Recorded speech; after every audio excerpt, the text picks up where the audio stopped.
जी नमस्ते, मेरा नाम रूपा सिंह है। हम लोग लगभग 2 साल से ये बाल विवाह पे काम कर रहे हैं। तो इसमें हम लोग 9 ब्लॉक्स में काम कर रहे हैं।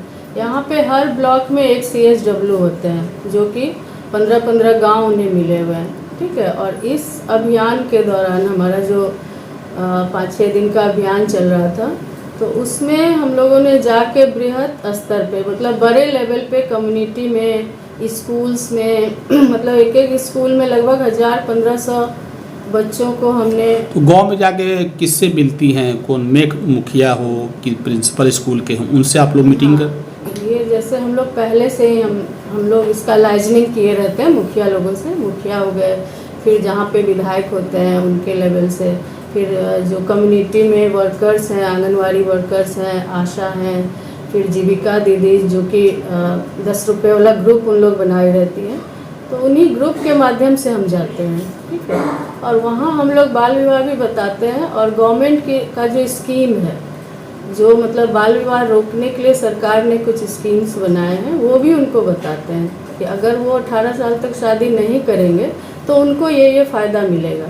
जैसे जन्म से लेके 18 साल तक उनको लगभग 75,000 रुपये सरकार देती है। कैसे देती है?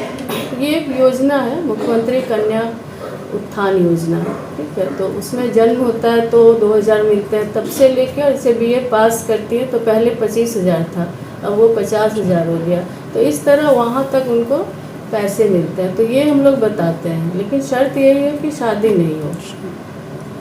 तब जागरूकता का जो भी है आपका सरकार के साथ जुड़ के काम कर रही हैं आप लोग? हाँ, सरकार के साथ ही हम लोग काम कर रहे हैं, क्योंकि ये सरकार का भी, मुख्यमंत्री का भी योजना है बाल विवाह और दहेज, और हम लोग भी यही काम कर रहे हैं। हम लोग साथ में इसलिए टाई अप करते हैं, जैसे SDO हो गया, BDO। आपकी संस्था सिर्फ बस बाल विवाह ही में, और भी कोई और योजना उसमें चला रही है आप लोग? नहीं, हमारी संस्था जो है बेसिकली वो बच्चों के अधिकार पे और बाल सुरक्षा पे, बच्चों के सुरक्षा पे ज़्यादा काम करती है। जैसे बाल विवाह, जैसे बाल मजदूरी रोकना, ट्रैफिकिंग जो होती है, तो इन सारे मुद्दों पे काम करती है। और जैसे हम लोग स्कूल्स में जाते हैं तो बच्चों को थोड़ा सा बाल अधिकार बताते हैं, और उनको ये बताते हैं कि आपका क्या अधिकार है, आपका राय जो है, आपका जो मतलब आप राय दे सकते हैं, चाहे घर हो या स्कूल में, और वो सुनी जानी चाहिए बड़ों के द्वारा। ऐसे आपकी शादी मतलब ये नहीं है कि फैसला बड़े ले, तो परिवार में जो भी फैसला आपके लिए हो रहा है तो उसमें आपकी राय महत्वपूर्ण है। तो बिना डर के आप बता सकते। जो कुरीतियाँ हैं उसको ख़त्म करने के लिए फंडिंग कहाँ से होती है? अभी इस प्रोग्राम के लिए हमारी funding Kailash Satyarthi children foundation है, उससे हमें सहायता मिल रही है। क्या सरकार भी किसी तरह का सहयोग कर रही है? सरकार हमें, जैसे हम सरकार से मदद लेते हैं, जैसे इन्होंने बताया बाल विवाह रोकने में, लेकिन फंडिंग हमारी अभी यहीं से है, कैलाश सत्यार्थी चिल्ड्रन फाउंडेशन। प्रयास संस्था के तहत ये प्रयास की जो नींव रखी गई होगी, इसका मेन उद्देश्य क्या रहा? इसमें यही था कि बच्चों की सुरक्षा। जैसे एक बार जहांगीरपुरी में आग लग गई थी, भीषण आग लगी, तो वहाँ पे बच्चे बेघर हो गए, तो वहीं से इसकी शुरुआत हुई। जो वहाँ पे DGP थे आमोद कंठ, उन्होंने इसकी शुरुआत की थी। तो उन्हें लगा कि वो बच्चे मतलब उनको नीड है, केयर एंड नीड की ज़रूरत है। तो कितनी टीम काम कर रही है अभी इसके? पूरे बिहार में है, पूरे 72। नमस्ते, मेरा नाम सुधा हुआ और मैं प्रयास जुवेनाइल एड सेंटर में कार्यरत हूँ पिछले 10 सालों से। हमारी जो संस्था है ये पिछले 34 सालों से चाइल्ड राइट्स के ऊपर काम कर रही है और 12 स्टेट में है और यूनियन टेरिटरीज़ में भी काम कर रही है। और अभी हम लोग जो आपको मुख्य उद्देश्य जो है जिसके लिए हम लोग बुलाए हैं, हमने पिछले साल से स्टार्ट करा है कैलाश सत्यार्थी जी के साथ मिल करके। और जैसा कि आप देख रहे होंगे, बाल विवाह मुक्त भारत, तो ये हमारा है। और इसमें हम कोशिश कर रहे हैं कि मतलब 2030 तक में कि बिहार से स्पेशली कि जितने भी बाल विवाह हो रहे उसको हम आज़ाद कराया जाए, सबको अवेयर करें और जो इनका आंकड़े हैं उसको कम किया जाए। यही अभी हमारा अभियान है जो हम स्टार्ट करें सत्यार्थी जी के साथ मिल करके। क्या अभियान चला रहे हैं? इसका कुछ खास अभियान का कुछ होगा इस तरह का गांव के? और हाँ जी, जैसे कि क्या होता है कि शहर के तो सभी लोग कहीं ना कहीं इस बात से अवेयर है, तो हम जो ऐसे रिमोट एरियाज़ है या जो गांव वाले हैं वहाँ जा करके हम अवेयरनेस कर रहे हैं, उनसे शपथ ले रहे हैं, उनको शपथ दिलवा रहे हैं ताकि वो ना करे, बाल विवाह ना करे, इसके क्या दुष्परिणाम हो सकते हैं, इसमें क्या सज़ा हो सकता है, ये सारे मुद्दों पे हम उनको जा करके समझाते हैं। कहीं कहीं तो आपको रोष भी झेलना पड़ता हाँ होगा। बिल्कुल, जैसे गांव में है क्या कि 2-3 मुद्दे हैं, जैसे क्या होता है गांव वालों का माइंड सेट है कि छोटी लड़की की अगर हम शादी करेंगे तो हमें दहेज कम देना पड़ेगा, और अगर लड़कियां बड़ी हो जाती है तो उसके एजुकेशन में भी पैसे लगेंगे और उनकी दहेज भी ज़्यादा होगी, और कुछ गलत स्टेप भी उठा सकते हैं, जैसे कि अभी लव अफेयर मैटर बहुत सारे हैं।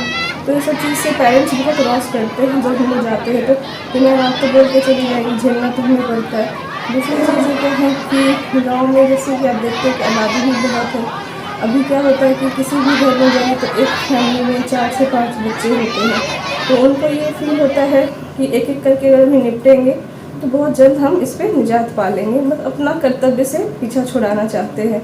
तो वो हम उनको समझाते हैं कि ऐसा नहीं है, अगर आप सरकार की निर्धारित उम्र पे अगर विवाह करते हैं तो सरकार आपकी मदद करती है। ये सारे मुद्दों को हम उनको समझाते हैं। कभी कभी बहुत ये अजीब से सर्कमस्टेंसेस हो जाते हैं, कई बार हुआ है कि हम गए हैं शादियाँ रोकने तो बगल वाले भी हमारे मतलब विरोध में आ जाते, उनको लगता है कि अरे भाई हमें भी तो अपनी बेटी ब्याहनी है, तो लेकिन बहुत ही जद्दोजहद के बाद समझा करके हम उस पर काबू पाते हैं। इसमें हम जो प्रशासनिक हमारी जो हेल्प मिलनी चाहिए हम लेते हैं, और उसकी मदद के थ्रू हम कोशिश तो कर रहे हैं, देखिए शायद 2030 तक हम शायद सफल भी हो जाए। कितना दिन से ये कार्य आप लोग कर रहे हैं? ये हम लोग पिछले 2 साल से भी स्टार्ट किए हैं बाल विवाह पे, और पिछले साल भी हमने किया था, लेकिन वो छोटे पैमाने पे हमने किया था। इस बार हमने बहुत ही बड़े पैमाने पे किया है, तकरीबन 25,000 लोगों को हमने टारगेट किया है, और उनसे शपथ दिलाई, रैली भी कराई, कैंडल मार्च भी कराया है। और ये सिर्फ पटना का मैं आपको रेशियो बता रही हूँ, बाकी तो पूरे बिहार में मतलब पूरे जितने हमारे स्टेट है सभी जगह काम कर रहे हैं इसके ऊपर। जी बोलिए।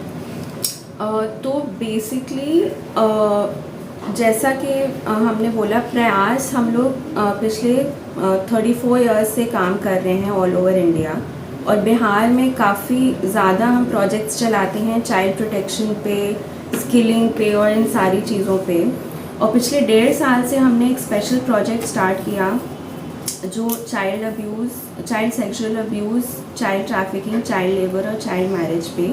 एंड इसमें जो हमने ऑब्ज़र्व किया अपने काम के थ्रू कि सरकार विलिंग है, वो लोग विलिंग है, लेकिन थोड़े थोड़े हम लोग ने गैप्स जहाँ नोटिस किए हैं कि पुलिस को हमेशा सारी अवेयरनेस नहीं रहती है लीगल प्रोविजंस के बारे में, जो बहुत स्पेसिफिक चीज़ें होती हैं, जैसे पॉक्सो का लॉ हो गया या चाइल्ड मैरिज का लॉ हो गया।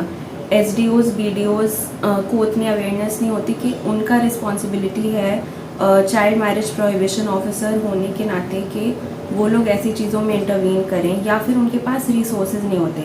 तो आई गेस हमें जहाँ पे हेल्प चाहिए है वो ये है कि सरकार को थोड़ा सा रिसोर्सेज लगाना चाहिए। एक तो अवेयरनेस और सेंसिटाइजेशन अपने लोगों के लिए जो एडमिनिस्ट्रेशन में काम करते हैं, चाहे वो पुलिस हो या डिस्ट्रिक्ट एडमिनिस्ट्रेशन हो, उनको थोड़ा बहुत और अवेयरनेस। सरकार से आप क्या मदद चाह रही हैं?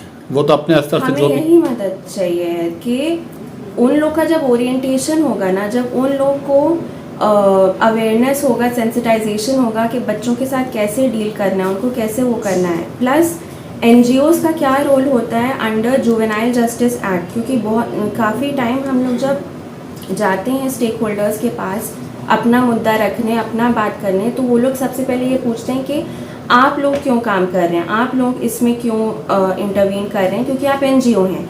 तो हमारा ये कहना है कि जुवेनाइल जस्टिस एक्ट में क्लियरली लिखा है कि वॉलंटरी ऑर्गेनाइजेशंस का बहुत इम्पॉर्टेंट रोल होता है बच्चों के लिए काम करने के लिए। एंड इन सब चीज़ों पे जब ओरिएंटेशंस होंगे ना स्टेक होल्डर्स के, तो एक हम लोग के लिए एक ऐसा एनवायरनमेंट, एक ऐसी स्पेस बनेगी कि हम लोग भी काम कर पाएंगे, वो लोग भी काम कर पाएंगे और हम लोग एक दूसरे के काम को कॉम्प्लीमेंट कर पाएंगे रादर देन एक दूसरे के कंपटीशन में काम करना। परिचय दीजिए।